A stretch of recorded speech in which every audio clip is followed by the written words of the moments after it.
कुंभ राशि 8 जुलाई ठारू 12 जुलाई 2026 आसुची भयंकर झड़ सत्य जानिले लागिबो बड़ झटका। नमस्कार बंधुगण, कुंभ राशि जातक जातिकांक पई 8 जुलाई रु 12 जुलाई पर्यंत समय बहुत गुरुत्वपूर्ण रहिबाकु जाउची। ग्रह मानकर स्थिति एपरि संकेत देउची जे यही 5 दिन मध्यरे आपनक जीवन रे एमिति किछि घटना घटी पारे जहा आपनक चिंताधारा एवं आगामी भविष्यत को बदलाई दे पारे। केतेक लोकंक पई यही समय बड़ सफलता नहीं आसीबो। आउ केतेक लोकंक जदि सतर्क न रुहंती तेबे एक बड़ समस्यार सामना करबाकू पड़िबो। कुंभ राशि समस्त जातक जातिकांकू आमर एही चैनल रे अनेक शुभेच्छा। आजिर एही वीडियो कुंभ राशि लोकमानक पई बहुत विशेष हेबाकू जाउची, कारण 8 जुलाई रु 12 जुलाई पर्यंत यही 5 दिन आपणक जीवन रे एमिति किछि परिस्थिति सृष्टि करि पारे जहार प्रभाव आगामी अनेक सप्ताह पर्यंत देखा जाई पारे। बंधुगण, केबे केबे जीवन रे एमिति किछि दिन आसे जोठारे आमर गोटिए छोट निष्पत्ति भविष्यत को बदलाई देई थाए। गोटिए भूल आमको बहुत पछकु ठेली देई पारे, आउ गोटिए सठिक पदक्षेप आमको सफलतार शिखर को नै जाई पारे।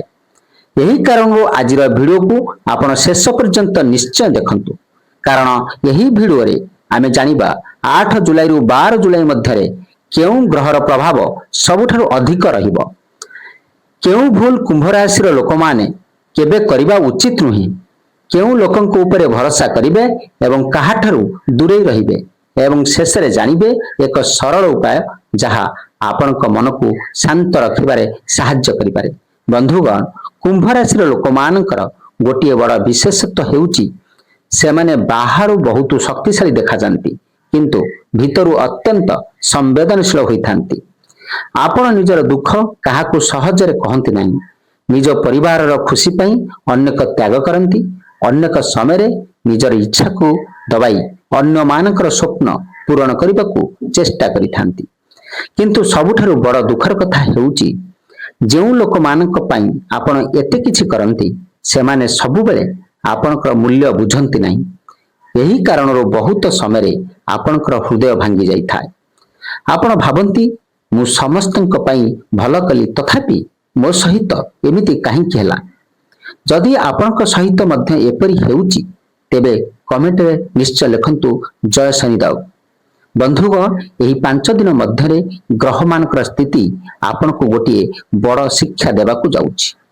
यही समय आपण को निजर भावना अपेक्षा निजर बुद्धि को अधिक व्यवहार करबाकू पड़िबो। काहारी मिठा कथा को तुरंत विश्वास करंतु नाही, निजर गुप्त योजना काहाकू भी कहंतु नाही। जो काम आरंभ करिसंती ताहाको अधारे छाड़ंतु नाही, कारण यही समय आपनकर सामने एपरि किछि परिस्थिति आसी पारे जहा आपनकर ध्यान को बारंबार भग्न करिवो। जदि आपण निज लक्ष्य भ्रमित होइजबे तेबे एक बड़ भूल सुजोग को हाथरू खसी जाई पारे आपनकर। किंतु जदि आपनकर धैर्य रखिबे, जदि आपण सही समय आपण धैर्य रखिबे, सठिक समय रे सठिक निष्पत्ति नेबे, तेबे एही समय आपण मानक पई भल परिणाम मध्य आनी पारे। बंधुगण, यहा मध्य मन रखंतु जीवन रे आसुथिबा प्रत्येक परिवर्तन खराब होई न थाए। केतक परिवर्तन आमको आहुरी शक्तिशाली एवं परिपक्व करि थाए। तेणु भयभीत हेबार आवश्यकता नाही, केवल सचेतन रहिबा आवश्यकता अछि। कुंभ राशि लोकमानक पई 8 जुलाई ठारू 12 जुलाई पर्यंत बड़ परिवर्तनर समय। एही चारोटी कथा को केबे हेले भूलिबे नाही। एबे आसंतु जानिबा सही कथा गुड़िक विषय जहा जानिबा आपनक पई बहुत आवश्यक, कारण अनेक समय रे भाग्य खराब नहीं, आमर किछि अभ्यास ही आम सफलतार रास्ता अटकाई दे थाए। प्रथम अभ्यासटी होची काहाकू मध्य शीघ्र विश्वास करंतु नाही।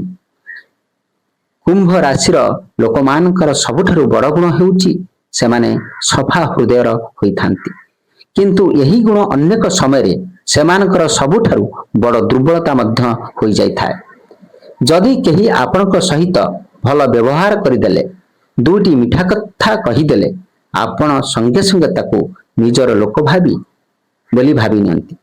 ତାପରେ ଆପଣ ନିଜର ଯୋଜନା, ଘରର କଥା, ବ୍ୟବସାୟର କଥା, ଏପରିକି ନିଜର ଦୁର୍ବଳତା ମଧ୍ୟ ସେମାନଙ୍କୁ କହିଦେଇଥାନ୍ତି। କିନ୍ତୁ ବନ୍ଧୁଗଣ, ଏହି ଦୁନିଆରେ ସମସ୍ତେ ଆପଣଙ୍କର ଶୁଭଚିନ୍ତକ ନୁହନ୍ତି। କିଛି ଲୋକ କେବଳ ଆପଣଙ୍କର ମନର କଥା ଜାଣିବା ପାଇଁ ଆପଣଙ୍କର ନିକଟକୁ ଆସନ୍ତି। ସେଥିପାଇଁ 8 ଜୁଲାଇରୁ 12 ଜୁଲାଇ ପର୍ଯ୍ୟନ୍ତ ନିଜର ଗୁପ୍ତ କଥା କାହାକୁ ମଧ୍ୟ କୁହନ୍ତୁ ନାହିଁ। ଏବଂ ଦ୍ୱିତୀୟ କଥାଟି ହେଉଛି, ଅଧା କାମ କେବେ ଛାଡ଼ନ୍ତୁ ନାହିଁ। ଆପଣଙ୍କ ମଧ୍ୟରୁ ଅନେକ ଲୋକମାନଙ୍କର ଗୋଟିଏ ଅଭ୍ୟାସ ରହିଛି। ଗୋଟିଏ କାମ ଆରମ୍ଭ କରନ୍ତି, ତାପରେ ହଠାତ୍ ଆଉ ଗୋଟିଏ ନୂଆ ଆଇଡିଆ ଆସିଯାଇଥାଏ। ପ୍ରଥମ କାମ ଅଧାରେ ରହିଯାଏ ଏବଂ ଦ୍ୱିତୀୟ କାମ ମଧ୍ୟ ଅଧାରେ ରହିଯାଏ। ଫଳରେ ଦୁଇଟି କାମ ହିଁ ବିଫଳ ହୋଇଯାଇଥାଏ। ଏହି ସମୟରେ ନିଜକୁ ଗୋଟିଏ କଥା କୁହନ୍ତୁ, ଯେଉଁ କାମ ଆରମ୍ଭ କରିବି ତାହାକୁ ଶେଷ କରିବି। ଶେଷ ନ କରିବା ପର୍ଯ୍ୟନ୍ତ ମୁଁ ତାକୁ ଛାଡ଼ିବି ନାହିଁ। କାରଣ ଏହି 5 ଦିନରେ ଆପଣଙ୍କର ଅଧୁରା କାମ ହିଁ ଆପଣଙ୍କ ସବୁଠାରୁ ବଡ଼ କ୍ଷତିର କାରଣ ହୋଇପାରେ। ଏବଂ ଏବେ ଜାଣିବା ଆପଣମାନଙ୍କର ତୃତୀୟ କଥା, ଚାକିରି ଓ ବ୍ୟବସାୟର ସତର୍କ ରୁହନ୍ତୁ। ଯଦି ଆପଣ ଚାକିରି କରୁଛନ୍ତି, ତେବେ ଅଫିସରେ କାହା ସହିତ ଅନାବଶ୍ୟକ ବିବାଦ କରନ୍ତୁ ନାହିଁ। ନିଜ କାମ ଉପରେ ଅଧିକ ଧ୍ୟାନ ଦିଅନ୍ତୁ। କାହାର ବିଷୟରେ ପଛରେ ଆଲୋଚନା କରନ୍ତୁ ନାହିଁ। ଯଦି ଆପଣ ବ୍ୟବସାୟ କରୁଛନ୍ତି, ତେବେ କୌଣସି ବଡ଼ ଡିଲିଂ କରୁଛନ୍ତି କିମ୍ବା ପାର୍ଟନରସିପ୍ ପୂର୍ବରୁ ସମସ୍ତ କାଗଜପତ୍ର ଭଲ ଭାବେ ପଢ଼ନ୍ତୁ। କାହାର କଥାରେ ଆଖି ବନ୍ଦ କରି ସହି କରନ୍ତୁ ନାହିଁ। ଛୋଟ ଅସାବଧାନତା ଯୋଗୁଁ ବଡ଼ କ୍ଷତିର କାରଣ ହୋଇଥାଏ। ଏବେ ଜାଣିବା ଲାଷ୍ଟରେ ଚତୁର୍ଥ କଥା, ଧନର ମାମଲାରେ ସାବଧାନ ରୁହନ୍ତୁ। ଏହି ସମୟରେ ଅନାବଶ୍ୟକ ଖର୍ଚ୍ଚ ବଢ଼ିପାରେ। ଆପଣଙ୍କୁ ଏପରି କିଛି ଜିନିଷ କିଣିବାର ଇଚ୍ଛା ହୋଇପାରେ ଯାହାର ବର୍ତ୍ତମାନ କୌଣସି ଆବଶ୍ୟକତା ନାହିଁ। ସେଥିପାଇଁ ଧନ ଖର୍ଚ୍ଚ କରିବା ପୂର୍ବରୁ 2 ଥର ଆପଣମାନେ ଚିନ୍ତା କରନ୍ତୁ। ଯଦି କେହି ଆପଣଙ୍କୁ ବଡ଼ ଲୋଭର ଲୋଭ ଦେଖାଏ, ତେବେ ତୁରନ୍ତ ବିଶ୍ୱାସ କରନ୍ତୁ ନାହିଁ। ଗୋଟିଏ ଜରୁରୀ କଥା ମୁଁ ଆପଣମାନଙ୍କୁ କହିବି ବନ୍ଧୁଗଣ, ଜୀବନରେ 2 ପ୍ରକାରର ଲୋକ ଥାନ୍ତି। ପ୍ରଥମଟି ହେଉଛି ସେମାନେ ଯେଉଁମାନେ ଆପଣଙ୍କର ସଫଳତା ଦେଖି ବହୁତ ଖୁସି ହୁଅନ୍ତି। କିନ୍ତୁ ଦ୍ୱିତୀୟ ଲୋକମାନେ ହେଉଛନ୍ତି ସେମାନେ ଯେଉଁମାନେ ଆପଣଙ୍କର ହସ ଦେଖି ମଧ୍ୟ ଭିତରେ ଭିତରେ ଈର୍ଷା କରନ୍ତି। ଏହି 5 ଦିନରେ ଆପଣଙ୍କୁ ଏହି 2 ଲୋକଙ୍କ ମଧ୍ୟରେ ପାର୍ଥକ୍ୟ ବୁଝିବାକୁ ପଡ଼ିବ।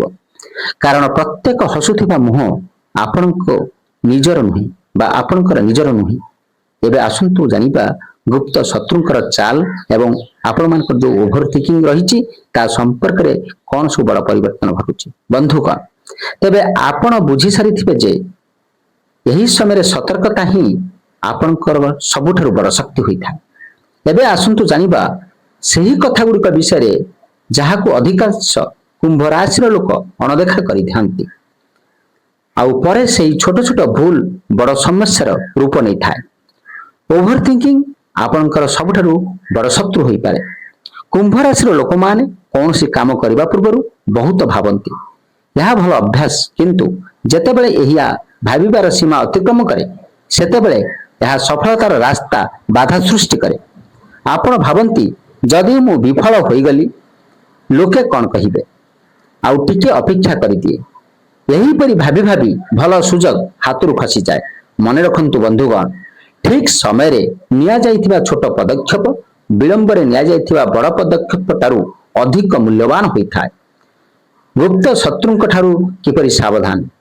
ଏହି ସମୟରେ କିଛି ଲୋକ ଆପଣଙ୍କ ସାମ୍ନାରେ ଭଲ ବ୍ୟବହାର କରିପାରନ୍ତି, କିନ୍ତୁ ପଛରେ ଆପଣଙ୍କ ବିଷୟରେ ଭୁଲ କଥା କହିପାରନ୍ତି। ତେଣୁ ପ୍ରତ୍ୟେକ କଥାର ଉତ୍ତର ଦେବା ଆବଶ୍ୟକ ନୁହେଁ। କେବେ କେବେ ନୀରବତା ହିଁ ସବୁଠାରୁ ବଡ଼ ଉତ୍ତର ହୋଇଥାଏ। ଯଦି କାର୍ଯ୍ୟସ୍ଥଳରେ କୌଣସି ବିବାଦ ହୁଏ, ରାଗରେ ନିଷ୍ପତ୍ତି ନିଅନ୍ତୁ ନାହିଁ। ଶାନ୍ତ ମନରେ ଭାବନ୍ତୁ ଏବଂ ପରେ ପଦକ୍ଷେପ ନିଅନ୍ତୁ। ପରିବାର ଓ ବିବାହିତ ଜୀବନ, ଏହି ସମୟରେ ଜୀବନସାଥୀ କିମ୍ବା ପରିବାରର କୌଣସି ସଦସ୍ୟଙ୍କ ସହିତ ଛୋଟ କଥାକୁ ନେଇ ମତଭେଦ ହୋଇପାରେ। ଏହି ମତଭେଦକୁ ବଡ଼ ବିବାଦରେ ପରିଣତ ହେବାକୁ ଦିଅନ୍ତୁ ନାହିଁ। ଗୋଟିଏ ଭଲ କଥା, ଗୋଟିଏ ହସ ଏବଂ ଟିକେ ଧୈର୍ଯ୍ୟ ବହୁତ ବଡ଼ ସମସ୍ୟାକୁ ମଧ୍ୟ ସମାଧାନ କରିପାରେ।